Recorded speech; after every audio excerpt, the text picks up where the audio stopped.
রোজার নিয়ত সম্পর্কে অনেক অনেক অনেক কথা।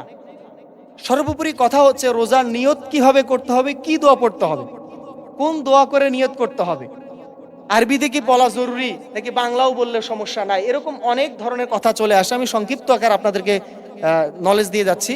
রমজান মাসে আমরা সেহরি খাওয়ার জন্য উঠছি কি কারণে?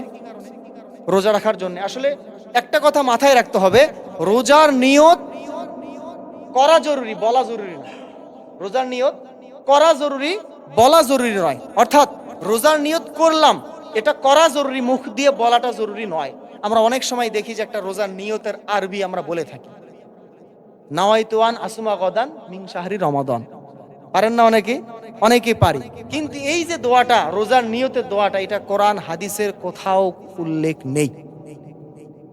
দুঃখজনক হলো সত্য, বিভিন্ন চটি বইয়ে, বিভিন্ন ধরনের ইউটিউবে বলেন, ফেসবুকে বলেন, যে অনেকে মানুষ সার্চ দেয় যে রোজার নিয়ত, রোজার নিয়ত বলে সার্চ দেয়। আর যখন রোজার সার্চ দেয় তখন এই দোয়াগুলো আসে, নাওয়াইতু আন আসমা গদান মিন শাহরি রমাদান, এই টাইপের অনেক দোয়া আসে। আসলে এই দোয়াটা হাদিসের মধ্যে, কোরআনে তো নাই, হাদিসের মধ্যে কোথাও এই দোয়ার উল্লেখ নেই, এটা বানানো একটা।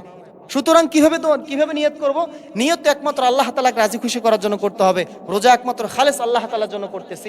সুতরাং আমরা যে সেহরি খাওয়ার জন্য উঠেছি রাত্রেবেলা, কি জন্য উঠলাম? রোজা রাখার জন্য উঠেছি। সুতরাং অন্তরে অন্তরে রোজা নিয়ত করলেই চলে যাবে। মুখ দিয়ে যদি কেউ বলতেও চান আল্লাহ তোমাকে রাজি খুশি করার জন্য রোজা রাখতেছি, বাস রোজা নিয়ত করলে হয়ে গেল।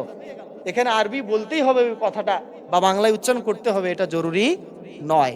কারণ এগুলো মানুষের বানানো, আর এগুলো যদি আমরা করি তাহলে আমাদের বিভ্রান্ত ছড়াবে এবং অনেকে পারবে না, এই জন্য রোজাও রাখে না। তো আমরা চেষ্টা করব যে উঠছি কি কারণে, রোজা রাখার জন্য, বাস এতটুকু নিয়ত করলে আমাদের রোজার নিয়ত হয়ে যাবে।